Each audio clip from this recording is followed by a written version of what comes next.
I mean, after gathering information about the situations, next you have to follow that you have to avoid making impulsive or emotionally charged decisions.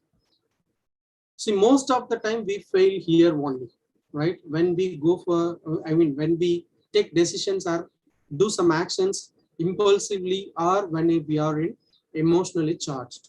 So if you are too much of emotionally invested in an issue, your judgment may be clouded. It may be wrong.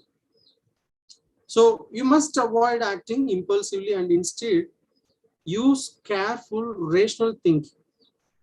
So focus on the facts of the situation rather than your ego, personality differences, or impulsive desire. So especially we must avoid taking decisions when we are anxious, stressed too much, or when we are upset, right? So these situations will likely to lead poor outcomes. So you must learn to take a step back when you know you may be acting out of emotion. So that's why I insisted to learn emotional intelligence. So you should be able to control your own emotions, and also you must be able to capitalize the others emotions also for your benefit. So that's what the emotional intelligence. So that can be practiced actually. It's not a great thing, but that requires a huge or immense mental strength. So you must practice to be calm for any adverse situation. It may be a positive adversity or negative adversity in your life. So you must avoid being pressured into making a decision. If someone is pressuring you, right, so forcing you to take decisions, keep away from them or away from the situations. So you have to learn to say others that you want to make sure that I'm making an informed decision. So I need a break. I cannot take decisions with your, urgency or something. You have to clearly let them know. And your third step to be a rational thinker, you have to give yourself time to thoughtfully making a decision. So sometimes or most of the times you may feel rushed to make decisions. So that's how our lifestyle is became, right? So most of the time in our life we take the decisions without not thinking much, so in a rushing manner. So sometimes those are the big decisions that require more thought and careful examination. So for that, you should not feel obligated to make a decision before you are ready. Say, for example, if I have an plan, right? Or, let's say that we friends are inviting for an overnight trip in this weekend, but you have made plans to spend your time with your family, maybe with some important housework, but still you have school work to finish, right? So you have to make sure to give yourself time to reflect on your other responsibilities before you say yes to that weekend trip. So depending on the situation, it is usually good to give yourself at least a few hours or more to make decisions that could affect your day or week. But if the decision affects your long-term plan, a few days or more will give you more time to process the situation. So that's why whenever you are about to take a big decisions, please take a break or take quite a bit longer time to process your thoughts to bring up a right solution. That is very important. And the next thing, to be a rational thinker, you have to look at the situation in both short and long term. So sometimes you may be so focused on the short-term problems that you don't look at the situation from a long-term perspective. So being a short-sighted likely have a negative impact in the long.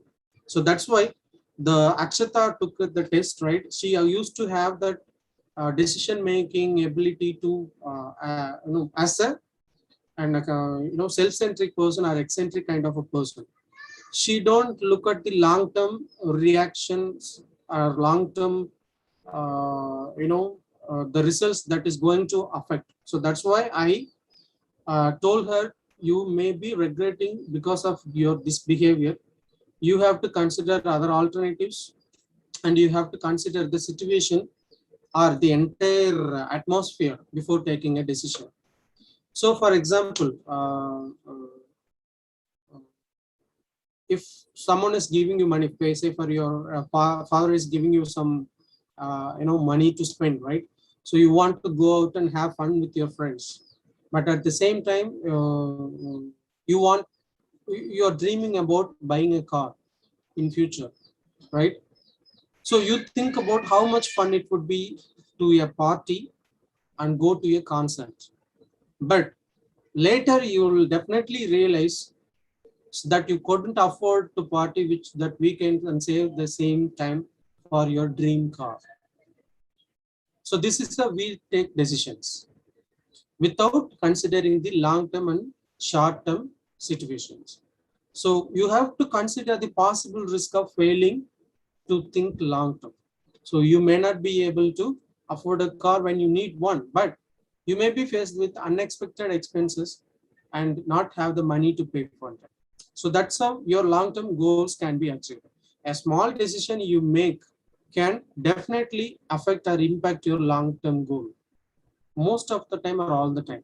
So you have to consider the time factor while taking your decisions. So we are rationally thinking. So we are practicing to be rational, right? To improve our decisions.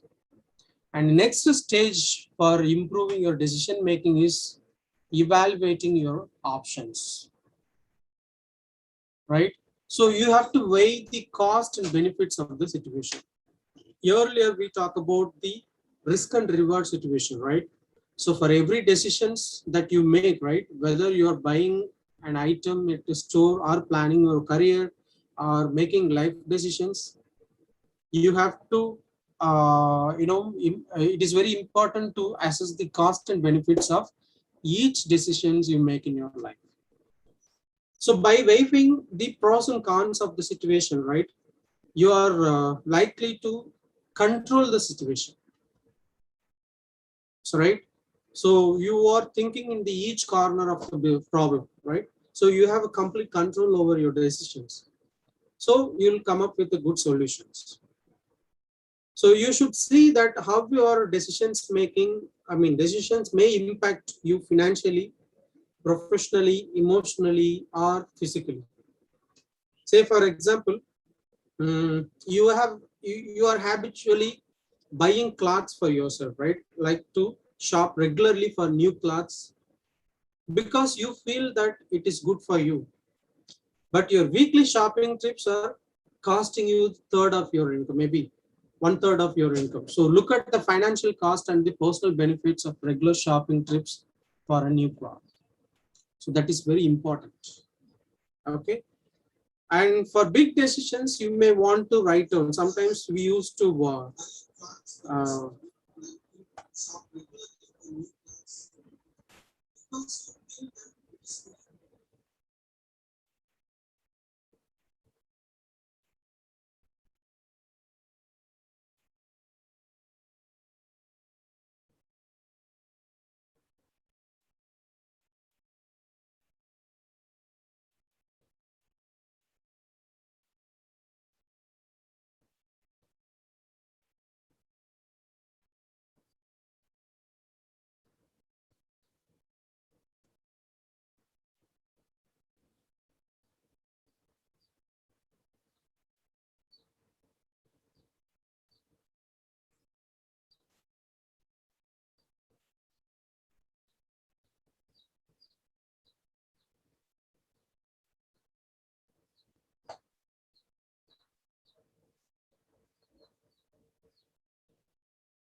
sorry. Okay, fine. So next step to evaluating your options, right? You must focus on the high priorities first, right? So we don't give much importance to our priorities most of the time in our life because we do not know how to evaluate priorities, which one is first, which one is last, kind of things. So when making a decision, you have to be able to rank your priorities. So actually we have a kind of evaluation tool, like, you must draw a 4 quadrant, right? You have to segregate into your priority should be segregated like most important, least important, based on your time and other factors, right? So with that one, we can act upon it to complete the first higher priority things in your life. So you must understand what matters to you, and in most of the situations, so you have to consider putting your responsibilities, like having an income or keeping your upgrading yourself in studies. You keep learning, right, by doing new courses and all, right? So while maintaining a balance by having time with friends and family, and this is what the priority call. So if you have time, how it should be spent, whether it is for your productivity or your development, or to have fun with your friends, what is your priority? So that makes or takes you to the next level. Your priorities takes to the next level. Say for example, if you're saying to decide whether to attend a close relative's birthday party, but you have a big project or event in your personal calendar, so you have to made plans to the go, but you are choosing to go for the party rather than concentrating on your event or projects or something. But this feel like you might not get your work done if you go for the proper the party.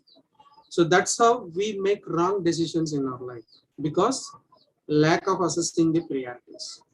So you should learn prioritize things in your life, and if you fail to complete your project, you must face the consequences, whether it is a professional or personal goal or project, right? Then you have to realize the consequences, right? So that's where your plan B or plan A works in your life. And third step or tips I would like to give you is, for evaluating your options, you have to consider alternatives. So considering alternatives in each situation could have many different alternatives, right? So you just imagine if you have a plan A, plan B, or plan C. While some plans seem more likely than others, it is important to carefully think about each option. Say, for example, again, we are coming to the uh, dream car, right? So if you want to try to decide whether to buy a new car, then you have your sight set on a specific make and model. Definitely you will have that idea, right? So which model to buy, which make is to buy, which brand, which range, right? And all those stuffs. But when you are concerned about how to afford it, instead of just deciding between your current car or the other one you want, you should always consider alternatives, like buying a different type of car that may be of lower priced, or a car that better fits the needs of your family. Or if your current car works, you could also consider saving up for the car you want, so rather than taking out a loan. So this is how you have to think and consider the alternatives. Your goal is to buy a car, but what is the purpose? What is the cost? Uh, so somehow you have to think like that, so that you can save some more for your future plans. And the next step, step for evaluating your options is, you have to consider the errors or problems of your decisions. See, every time when we talk about the decision making, right, we used to have that contingency plan. So I told you, If plan A is not working, if plan B can be done. Similarly, we have 26 alphabets in English. That means you have to have multiple options. I mean the contingency plans. So a contingency plan in a place so that you are not taken by surprise. So being prepared for the possible problems or issues that could arise while make you less stressed. While problems may not occur, right, it is better to anticipate them rather than ignore them. It is very much important for us. So planning ahead is a key part of better decision making, but you can feel more confident when things don't go as planned. When we get that confidence, when we have that alternative plan, right? So plan for a worst case scenario is always should be there. Every situation will have a worst case scenario. I mean the other side of the scenario. Say for example, this is a quite winter season, right? You're considering for a trip, right? You're booking your train or flight. So when planning out your trip, have a plan in a place about what might have happen if you miss your train or flight something. So if there is severe climate conditions, then there will be delay in your transportation, right? So then if suppose your plan is cancelled, then you have to think ahead of what to do next and what will be our plan. Instead of being frustrated or stressed to the situation. So this is very much important. And the most important thing, I mean, the next tip to improve your decision making skills is finding support and advice. So what I mean finding support and advice is you must always have person surrounding yourself with good knowledge and skills. If you are lacking with yourself, then you have to find people with the same skills who are abundant with it. So whenever you are needed, you can take something from them because they are abundant or they have more than us, right? So that's why I keep insisting that whenever you take decisions, please consult with your members surrounding you or whoever the stakeholder of that decision making. This is very much important. So for which you need to learn to delegate tasks and boost others' decision making skills also. See, most of the time, if you have attended any group discussions, so these kind of things are expected by the interviewer because your decision making is always lies with the your team members, because you cannot act as an autocratic person. You should always be a democratic person. Every workplace will look for some democratic person only because everyone has their own contribution towards the common goal of the team or organization. So in that case, considering everyone's opinion and options is a wise choice, right? So that's how I am telling you that you should always seek support and advice. If it is not from the person who is inferior to you in making decisions, then go for a superior person who is expert or who has more experience in this kind of handling this kind of scenarios, right? So that is the good thing. And avoid feeling that you are the only one responsible for a decision, particularly at your work or maybe in your family or while setting up your team for your company maybe. So most decisions are made with input from more than one person. Because we are not the only one person working in the company. We are working as a team. Every company is looking out for a team working person, a team player. So you have to take part of your team members in your decisions, and you should help others to feel more confident in their decision making in order to ease out the pressure that maybe you may be feeling in your job, right? So some decisions may impact more than just you, because in those cases it is important to have a variety of people's input. So whether you are a manager at work, or you are a parent, or a leader for a group project, it is important to help others to find their confidence so that better decisions are made. And please make sure to get other people's input when making a big decision on a project, right? And what is that next step or tips I can give you to find support and advice is talk with trusted friends. If you want to talk with trusted friends, then you must have the trusted friends. You have to create them, right? Similarly, your family members are experts on the matter. So please ask others who you trust in the past, and consider seeking out experts or people who can provide clarification on a difficult situations.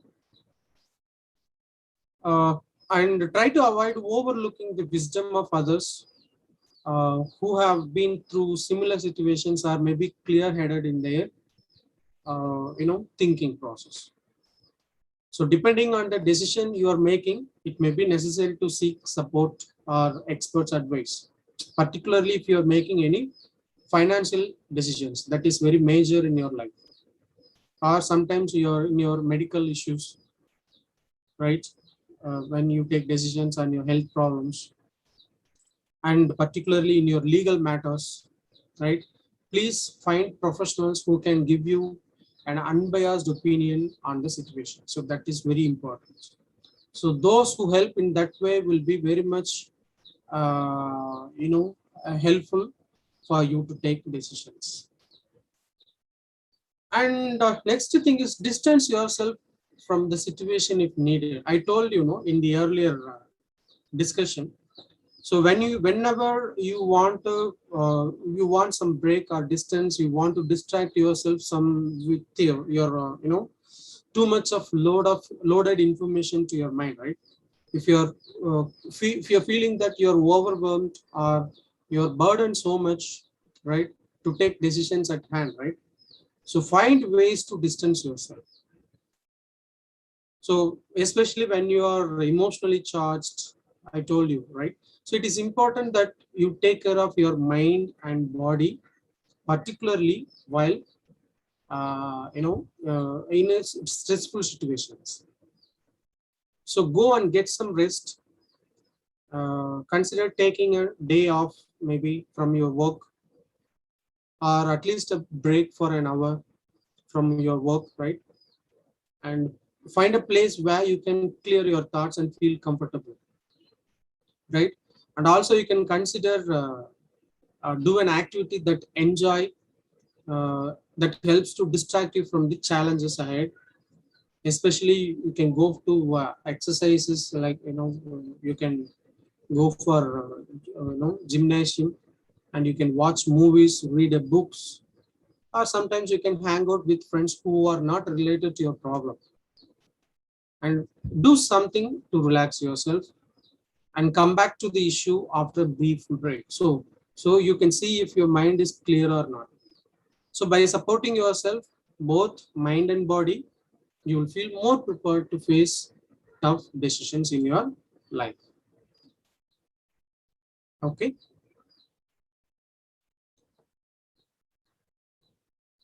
Okay. So next, if you have any questions, please let me know. I am sending you the questions, I mean the test for decision making.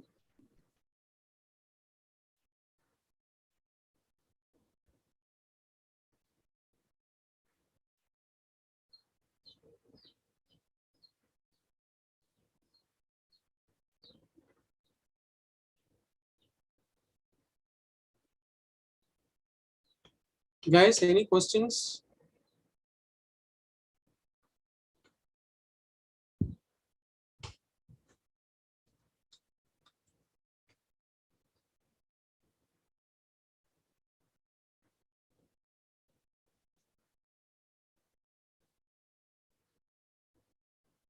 Yes, sir.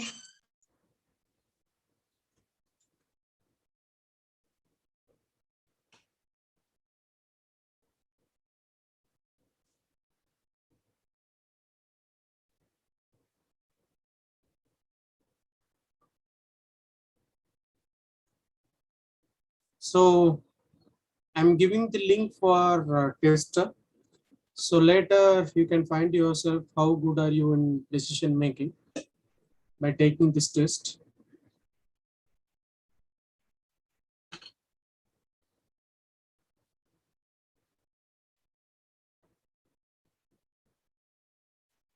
So I am giving it in the chat box. Please check it out.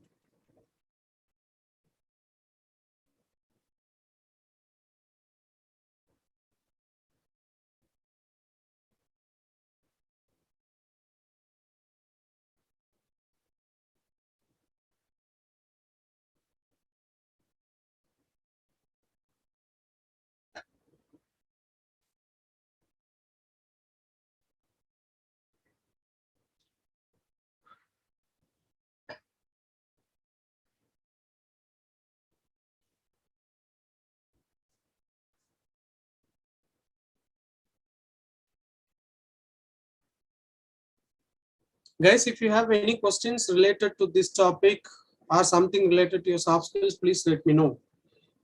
I am quite interested to answer your questions.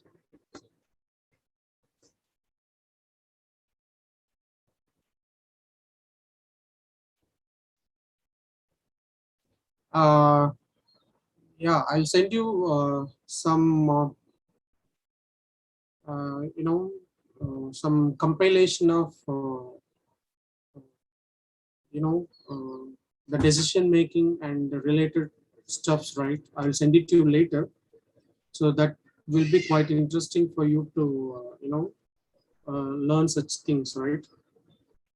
And before that, if you have any questions right now, you can ask me.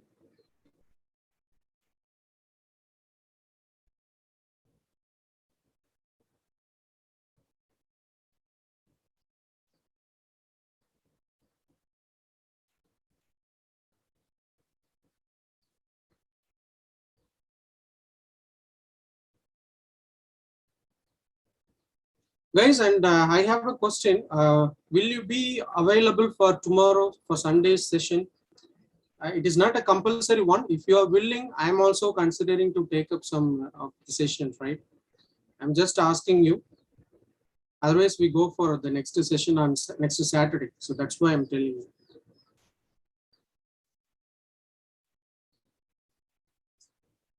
Sir, next week itself we can keep, sir. Okay, no issues. It's not a compulsory one. So no issues. Okay, if you have not any questions, then we'll wind up the session for the day. And we have a group, right? So whenever you got any questions related to a topic, right, please let me know. I'll answer it immediately. So once the recording is processed, I'll share the recording links also. Okay. Okay, sir. If any questions are there, we will ask in future, sir. Sure, definitely. Yeah. So shall we wind up the session for today? Yes, sir. Okay. So thank you so much for joining me today, and wishing you good day for all of you. And the festival season is ahead, right? Okay. I think we'll meet before Diwali, right? Okay. Yeah. Okay, guys. Thank you so much. Have a nice day. Bye bye.